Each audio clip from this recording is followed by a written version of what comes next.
Nesse momento, você está operando sob efeito de pânico ou euforia? Medo ou ganância? É a pergunta que eu faço em todos os meus vídeos, porque se você identificar esses 2 sentimentos no mercado, certamente você vai se diferenciar da grande maioria das pessoas que perdem dinheiro nos investimentos. Eu me chamo William, sou criador do canal Monetize Seu Dinheiro, e por aqui nós alinhamos análise técnica e sentimento do mercado de uma forma sincronizada para potencializar os nossos resultados. E hoje, como de praxe, eu vou estar analisando o Bitcoin, seus tempos gráficos maiores, trazendo para os tempos gráficos menores, para entender as regiões que não podemos perder agora no curto prazo e as regiões que precisamos romper agora, tanto no curto e médio prazo. Também vou estar falando um pouco da macroeconomia. Tivemos dados importantes ontem sobre o relatório de seguro-desemprego. Essa semana também tivemos o discurso do Jerome Powell, que foi dito coisas importantes, mas o que é mais importante, ao meu ver, que eu já trouxe no meu vídeo anterior, que ninguém tinha falado ainda, é que a semana que vem ainda é a mais importante que essa semana atual, e eu vou estar dizendo os motivos, eu vou estar dizendo o porquê, que está, inclusive, alinhado com o discurso do Jerome Powell, alinhado com o que ele disse. Então, sem mais delongas e sem vinheta, bora para a análise.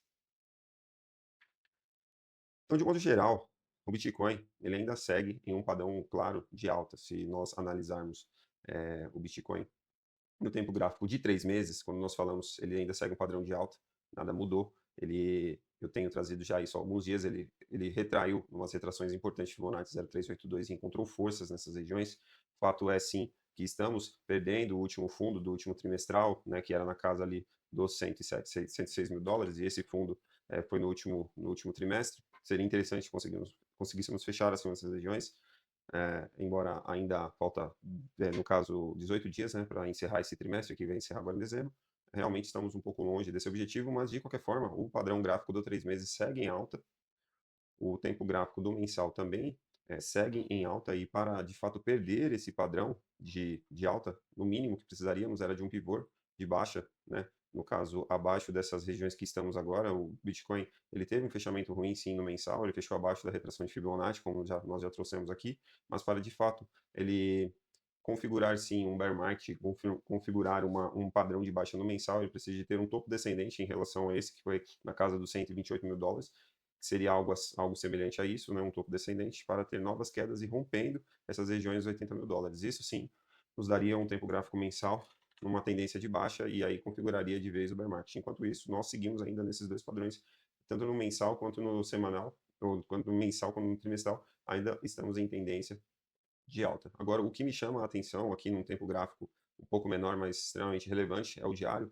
Nós estamos em uma tentativa de retomada do preço após a queda das médias de 200 período. Eu também trouxe aqui no canal que se nós formássemos um pivô de baixa abaixo dessas regiões, dessas médias de 200 períodos, que foi aqui na casa dos 99 mil dólares a princípio, ele formou um pivô e perdeu esses fundos, nós entraríamos sim com uma maior probabilidade aí de ter quedas fortes, de repente uma possível entrada em um bear market, porque foi um movimento semelhante que aconteceu lá atrás, em 2021, quando o Bitcoin perdeu essas médias nesse período e formou um pivô de baixa. Então ele está tentando uma recuperação dessa queda bem agressiva, dessa sangria que teve.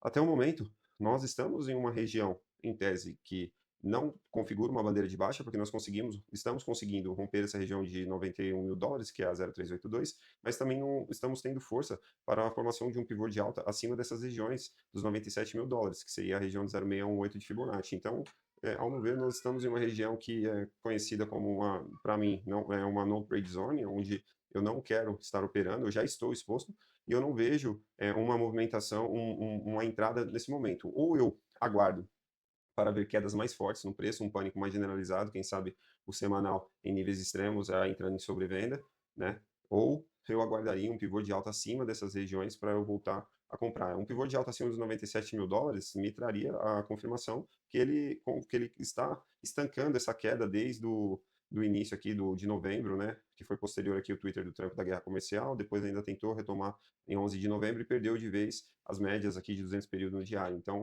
é, se eu não estivesse posicionado nesse momento, se eu não tivesse comprado em nada, se eu tivesse querendo estar exposto, eu aguardaria pelo menos um pivô de alta acima dessas regiões de 97 mil dólares, sabendo que aqui eu já vou encontrar uma boa resistência, na casa dos 103 mil dólares até os 109 mil dólares, porque essas regiões aqui das médias de 200 período diário, elas tendem a atuar com muita resistência quando estamos abaixo e suporte quando nós estamos acima. E se eu quisesse comprar também em um movimento de queda, eu aguardaria pelo menos que o preço perdesse os fundos atuais, o último fundo aqui desse movimento, né, aqui na casa dos US$ 88.000. Se ele perder esses US$ 88.000, ele, ao meu ver, ele configura de fato uma bandeira de baixa aqui no diário, né? Uma bandeira de baixa que seria um padrão de mais continuação de queda. E aí eu vejo a maior probabilidade que ele venha buscar esse fundo na região aqui dos US$ 84.000, ou até mesmo um caso mais extremo, na casa dos US$ 80.000. Eu, como já estou exposto, eu basicamente não vou comprar novamente nesses fundos. Eu ia gostar de estar comprando em uma retração mais extrema. Eu pegaria o mensal, o trimestral, e aguardaria uma retração mais extrema ainda de Fibonacci. Eu gostaria de estar comprando em um pânico maior na casa de US$ 71.000, nos US$ 58.000, que provavelmente entraria em confluência com as médias desse período aqui, ó, do semanal, que normalmente representa bons pontos de compra para o longo prazo. Então, eu faria novas compras somente nesse cenário de extremo pânico, porque eu já estou exposto, eu estou pelo menos exposto com 50% do meu capital nesse movimento. Porém, quais são as regiões que eu vou gostar de já começar a estar realizando algumas posições dependendo dos indicadores de sentimento? Na casa aqui dos US$ 100.000, que já é um suporte psicológico, na casa ali dos 90, a partir dos US$ 97.000, US$ 98.000, até a casa dos US$ 100.000 já é uma região de que, dependendo dos indicadores de sentimento, eu vou estar realizando minhas posições e eu vou mostrar os motivos nos próximos gráficos a seguir. Mas, basicamente, o que está acontecendo? Eu trouxe isso nas minhas redes sociais. Se você não me segue lá, eu recomendo que você siga, @monetize seu dinheiro _. Lá eu já trouxe que o Bitcoin ele estava tendo bastante dificuldade de romper essas regiões, dessas médias nesse período aqui, no 4 horas, ele tem apresentado uma dificuldade muito grande. Nota que desde o Twitter do Trump, da guerra comercial, todas as vezes que ele tentou voltar, ele não conseguiu. Ele voltou para essas regiões, recusou, voltou, recusou, recusou novamente e tem recusado. E todas as vezes que ele recusa, ele traz quedas fortes, ele traz quedas significativas. Aqui foi próximo, tentou aqui, só que nota que ele está testando bastante essas regiões agora, no curto prazo, nessas últimas horas. Então, ao meu ver, o que está faltando é um pouco mais de entrada de open interest para que o preço venha conseguir romper essas regiões. Eu acredito que nós estamos próximos, sim, dessa região que será rompida. Eu acho que estamos próximos de um patamar de rompimento dessas médias nesse período. E um pivô de alta acima dessas regiões entraria em confluência com as regiões que eu já passei aqui das retrações de Fibonacci. Basicamente, um pivô de alta acima dos US$ 94.000, acima dos US$ 94.000, que é praticamente essa região, entra em confluência com essa retração da Fibonacci. É uma confluência muito próxima, né? Seria nessas regiões aqui, ele já estaria trabalhando acima dos US$ 94.000. Um pivô de alta acima dessas regiões e rompendo a região de 0,618, que fica aqui em 97, eu acredito que é um cenário mais positivo. Eu acredito que o Bitcoin encontraria força para buscar essas médias desse período no diário. Como eu tenho já trazido aqui algumas vezes, eu acho muito improvável que o Bitcoin entre em um bear market nesse momento sem testar novamente essas regiões, essas médias nesse período no diário. Eu acho muito improvável. Todas as vezes, né, dos últimos ciclos, que o Bitcoin entrou em uma tendência de baixa no tempo gráfico maior, que ele entrou no bear market, ele veio retestar, sim, essas regiões, essas médias nesse período. Então, eu acredito que esse reteste foi válido para a perda desse suporte, obviamente, né, desse fundo, mas eu ainda acredito que ele tende a buscar essas regiões novamente, até mesmo para fazer um movimento short squeeze, que eu tenho trazido já. Eu acredito que exista sim essa possibilidade. Quando nós analisamos aqui no CoinGlass, eu vejo bastante região de liquidez já na casa dos US$ 98.000, né? A partir aqui dos 94 tem alguma coisa, e exatamente ele buscou essas regiões aqui, ó, e devolveu todo o preço, e depois ele veio buscar nas regiões abaixo aqui, ó, dos 89 novamente, e voltou a subir. Por isso que eu digo que essas regiões, elas representam sim bastante suporte ou resistência. As zonas que atraem o preço, zona magnética, que liquida, né, no caso, né, liquida as pessoas que estão muito alavancadas em long, no caso aqui abaixo, e liquida também as pessoas que estão muito shortadas na região acima. Então, eu acredito que existe sim a possibilidade de um short squeeze, pelo menos até a casa dos US$ 100.000 aqui, um pouco acima dos 98, até os US$ 100.000, porque é um suporte psicológico. Então, eu acredito seriamente que existe essa possibilidade desse movimento de short squeeze nessas regiões. Então, eu acredito que estamos próximo desse rompimento agora aí dessas médias de 200 período no 4 horas ali, que tem encontrado bastante resistência, que é próximo da casa de US$ 94.000. Fato é, ainda temos sim uma região aqui de calor, de atração do preço, né, um pouco abaixo aqui dos US$ 89.000, que não conseguimos buscar nesse movimento de queda. Foi muito próximo ali, mas não liquidou todo mundo. Existe sim essa possibilidade, mas eu vejo muito mais liquidez acima. Mas e talvez o que está faltando? O que falta para o preço ter força e romper essas regiões é exatamente o open interest. Infelizmente, nesses movimentos de alta, nós não estamos tendo um aumento de open interest. Analisando um tempo gráfico aqui um pouco mais amplo, no 12 horas, nota-se que desde o momento que nós buscamos os fundos US$ 80.000, praticamente, o preço subiu, tem subido, mas o open interest tem caído. Então, precisamos que haja uma entrada de open interest mais significativa para encontrar força para romper essas médias nesse período. Enquanto nós não tiver entrada de open interest, eu não acho provável que nós tenhamos força para romper, um movimento de verdade, um movimento genuíno. Fato importante, interessante, eu vejo que os longs e shorts estão caindo, isso é positivo, está na casa de 1,5 long para cada short, então ainda tem mais long, mas comparado ao que nós tínhamos há alguns dias atrás, estava quase 4 long para cada short, nós já estamos com os indicadores legais, já estamos com os indicadores melhorando. O que está faltando, ao meu ver, é mais entrada de open interest. Outro fator muito importante, que eu também tenho gostado, eu já disse há alguns dias aqui, as sardinhas estão vendendo bastante nesses movimentos de queda, né? Desde basicamente aqui do dia 24 de novembro, a princípio elas estão vendendo bastante. Esse gráfico representa as ordens até 1K. Então, normalmente, essas ordens até 1K, quando estão vendendo, basicamente, eles estão vendendo no lugar errado. A grande maioria das vezes nós sabemos que as sardinhas estão vendendo no lugar errado. E as grandes instituições continuam, infelizmente, também vendendo, mas o fato positivo, ao meu ver, é que as sardinhas já estando vendendo, já estando pessimista, eu acredito que esse gráfico aqui das grandes instituições, ele pode mudar de uma maneira muito rápida, né? E quando o movimento dele muda, quando eles começam a comprar novamente, que essas ordens representam acima de 100k de dólar, basicamente o preço ele tem explosões muito fortes, ele tem explosões muito agressivas, e seria um momento em que as sardinhas teriam vendido basicamente no fundo, vendido em regiões baratas, que é o que na maioria das vezes acontece. Elas compram nos lugares errados, conforme o preço está caindo, elas estão comprando, e quando o preço volta a subir um pouco, elas estão vendendo. Então, o que está faltando, ao meu ver, é um aumento mais de interesse das grandes instituições e voltarem a comprar. Fato é, realmente já tem alguns dias que isso não tem acontecido, mas esse movimento pode voltar a qualquer momento e pegar as sardinhas desprevenidas e causar até mesmo um FOMO no mercado aí e o preço se valorizar de uma maneira muito rápida. Eu acredito que essa possibilidade ainda é plausível ainda. Outro fator interessante que eu quero estar trazendo para vocês é os indicadores aqui, esse site do Polymarket, ele basicamente ele mostra, né, como está o ânimo das pessoas em relação ao possível corte de juros, né? Ele mostra as probabilidades e basicamente é um nível de assertividade bem grande, porque as pessoas vão precificando aqui antes como está o ânimo em relação ao corte de juros. Basicamente é um site de apostas, né? Existe bastante apostas aqui, e no caso aqui, essa decisão do Fed de janeiro, por exemplo, ele me mostra que as pessoas, basicamente 80% das pessoas acreditam que não haverá cortes em janeiro com o Jerome Powell, né? Eles acreditam que ainda não haverá esse corte em janeiro e possivelmente também não só em janeiro, como em março. Março também, a grande maioria das pessoas acredita que não haverá o corte, 60% das pessoas acredita que não haverá. Aqui já tem 40%, um pouco mais otimistas, mas de modo geral, esse site, o Polymarket, eu gosto bastante de acompanhar ele, que ele mostra as estatísticas e probabilidades, né? E aqui a probabilidade maior é que não haja corte, mas nesse exato momento. Isso muda com muita rapidez.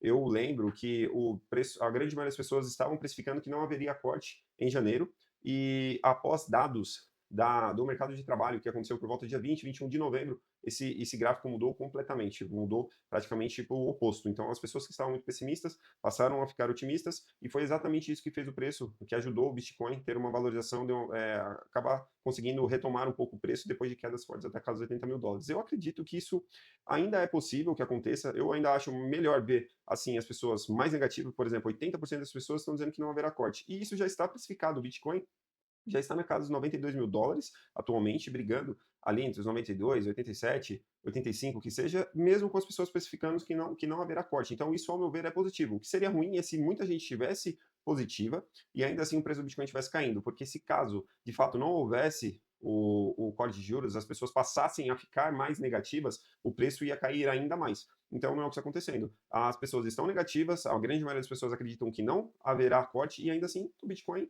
ele, embora está nessa zona de briga, que ele sobe, que ele desce, que ele está nessa briga de alavancagem, ele ainda está conseguindo se manter, pelo menos nesse exato momento, acima dos 90 mil dólares. Isso, ao meu ver, é positivo, porque se de fato, semana que vem, nós tivermos dados importantes, que teremos dados importantes, tanto sobre o mercado de trabalho na terça-feira, quanto na quinta e na sexta, vamos ter dados mais importantes ainda sobre a inflação, como o PCE, o CPI, todos esses dados que, por exemplo, o PCE é o que o Fed mais acompanha, que eles mais analisam, né? E vamos ter também o CPI, um dado muito importante também sobre a inflação, que basicamente o Fed também acompanha. Eu creio que ele não ignora esse tipo de informações. O payroll, que vamos ter também na terça-feira, e é um novo ainda também, que já é de novembro. Basicamente, o Fed cortou a taxa de juros, mesmo com o shutdown, mesmo com todos esses problemas que teve com a redução de informações aí por conta da paralisação dos Estados Unidos, né?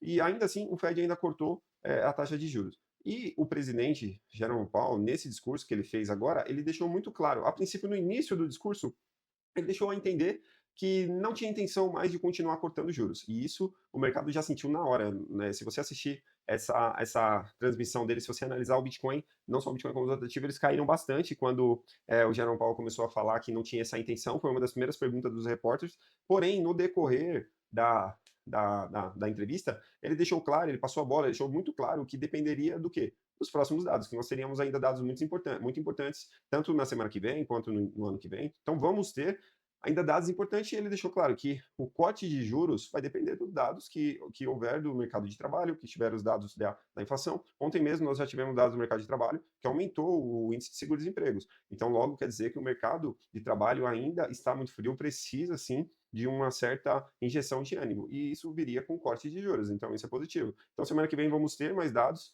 sobre o mercado de trabalho e vamos ter os dados da inflação. Se os dados da inflação vierem a contento, vierem pelo menos como esperado, ou de repente um cenário mais positivo vier abaixo, eu acredito sim que nós podemos ter um rally de final de ano ainda, vamos ter uma euforia extrema, e a grande maioria das pessoas que ainda estão pessimistas, acreditando que não vai haver o corte, vão passar a ficar otimistas, e isso vai trazer um fomo para o mercado e pode trazer umas valorizações significativas. Então, de uma maneira muito clara, ao meu ver, ele passou a bola e ele deixou muito claro, evidente, que ele vai cortar juros, vai depender dos indicadores que vão sair nos próximos dias, né, nas próximas semanas, dos dados que vão sair na próxima semana. Então, ele passou a bola e nós temos que aguardar. Então, por isso que eu disse que a semana que vem é a semana mais importante ainda que a semana atual, porque a semana atual já estava definido que o corte de dezembro aconteceria, mas o corte de janeiro está sim nas mãos dos próximos dados que vão sair na semana que vem. Fato interessante também, basicamente o Jerome Powell tem mais 3 reuniões aí, porque o mandato dele vai até maio, então provavelmente o mais cotado é o Kevin Hassett, se não me engano, e ele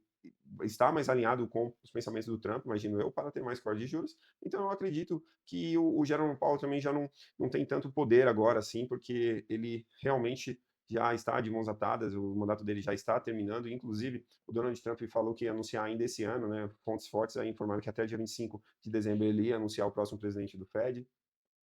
Também tem um fato importante que a grande maioria das pessoas foram a favor do corte de juros, acho que, salvo engano, só 2 que não foi a favor de corte, e um foi a favor de um corte de até mais de 0,25. Então, de modo geral, o Fed ele está propício ao corte. O novo presidente está propício ao corte. E o Jerome Powell, basicamente, ele passou a bola para os próximos dados. Então, eu acho que esse pânico, eu acho que esse medo extremo que as pessoas estão, ao meu ver, ainda é positivo, ao meu ver, isso é legal. Eu prefiro ver a grande maioria das pessoas acreditando que não haverá o corte, porque se houver alguma notícia importante, alguns dados importantes, isso pode mudar muito rápido e pode trazer um fome e uma valorização significativa para o mercado, beleza? Então, eu espero que vocês tenham gostado do vídeo. Se vocês gostaram, dá um like, se inscreva no canal, ative o sininho das notificações, me siga nas redes sociais, @monetize seu dinheiro _ para vocês não custa nada isso, e para mim vai me ajudar demais, vai ajudar a produzir mais conteúdo.